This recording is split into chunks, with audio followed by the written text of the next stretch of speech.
Good morning, everyone, and welcome to Urban Update. I'm Byron Barnett. On the show this morning, the 5th annual Jamaica Plain Porch Fest. Also on the program, important information if your child suffers from food allergies. And City Year Boston has recruited, trained, and deployed 289 AmeriCorps members into service in 23 schools across the Boston public school system. That information coming up in just a bit. But up first, neurofibromatosis is a genetic disorder that causes soft tumors to grow under the skin and throughout the nervous system. There are 3 distinct forms, and the most common one occurs once in every 3,000 people. The disorder can lead to blindness, bone abnormalities, cancer, learning disabilities, and disabling pain. It affects all populations regardless of ethnicity or gender. With us today to help raise awareness for patients with NF is Kristine Poirier. She's Senior Director of Development for the Children's Tumor Foundation. Also with us, Dr. Nicole Ullrich, an Associate Professor of Neurology at Harvard Medical School and the top expert for the Department of Neurology at Boston Children's Hospital. Welcome to Urban Update. Thanks for coming up. Thank you. Thank you. Coming in today, this is really going to be an interesting subject. Kristine, talk to me about, first of all, what is the Children's Tumor Foundation and how does the foundation help people with NF? So the Children's Tumor Foundation is a not-for-profit organization that's dedicated to finding effective treatments for neurofibromatosis. Basically, I think what we offer those living with neurofibromatosis is, one, I think we offer hope. For the research that we're doing. I think we offer a community. Really, we're like a family at the organization. And I think we offer a voice for those living with NF that they've never felt like they've had before. Dr. Ullrich, how does someone get NF, I guess some of the signs, and how does a person get it? Does something cause it? And the role of the neurologist in treating patients with NF? As you noted, this is one of the most common genetic disorders in humans, 1 in 3,000 individuals for neurofibromatosis type 1. And you can get it in one of 2 ways. So one way is by inheriting it from a parent who has it. So about half of individuals inherit it from a parent. And the second way is what we call a spontaneous or sporadic mutation of the gene. And that happens in the other 50% of the time.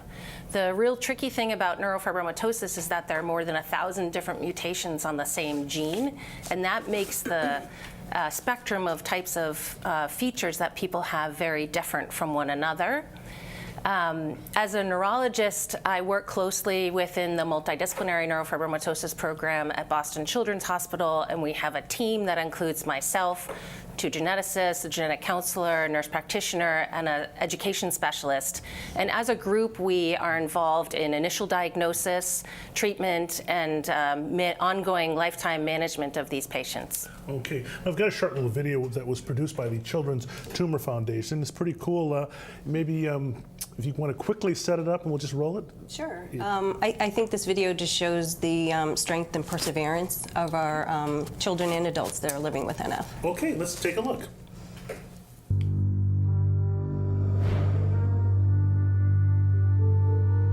In a world where one villain strikes without warning, and heroes are made every day, one team strikes fear in the heart of evil.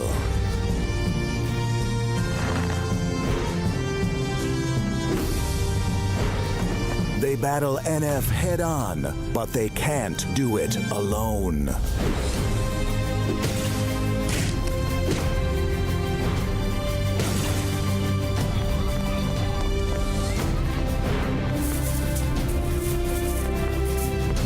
Together, we can save the day.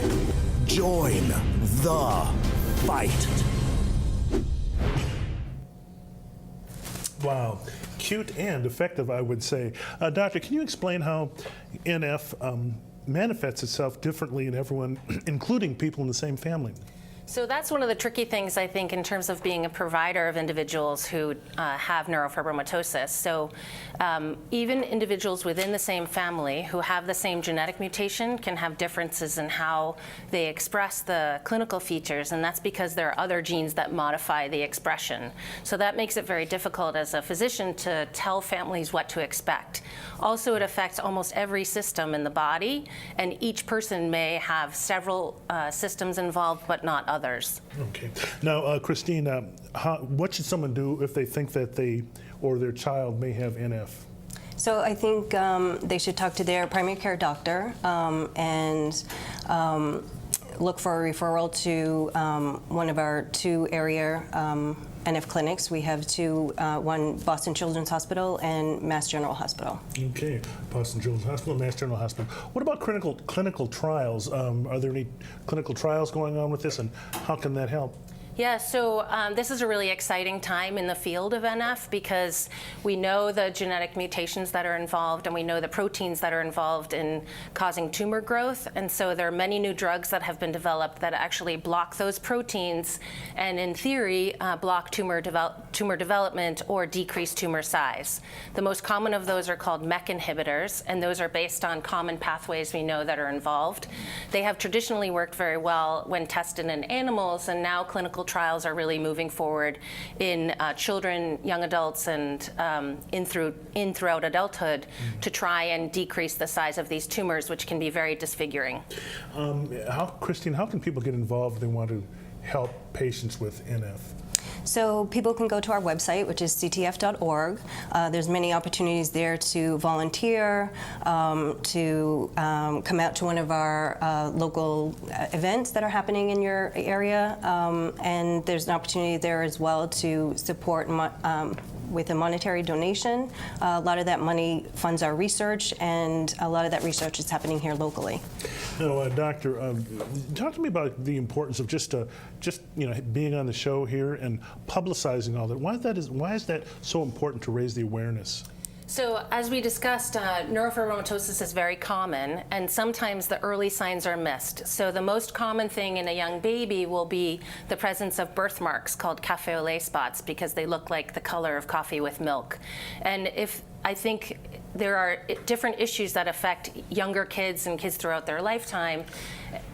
And therefore, it's important to try and recognize those to prevent things like blindness or bony abnormalities. Well, what about also, we talked about money, research, funding for research, another important reason just for awareness, because a lot of people really don't know about this. Yeah, so a lot of funding does come through the Department of Defense, and Children's Tumor Foundation sponsors some grants to young investigators to try and get them into the field of neurofibromatosis and get them started in applying for bigger research programs. Okay, and we'll leave it right there. Dr. Nicole Ullrich and Kristine Poirier, thanks to you both for coming in. Hope we raised a little awareness today. Thank you.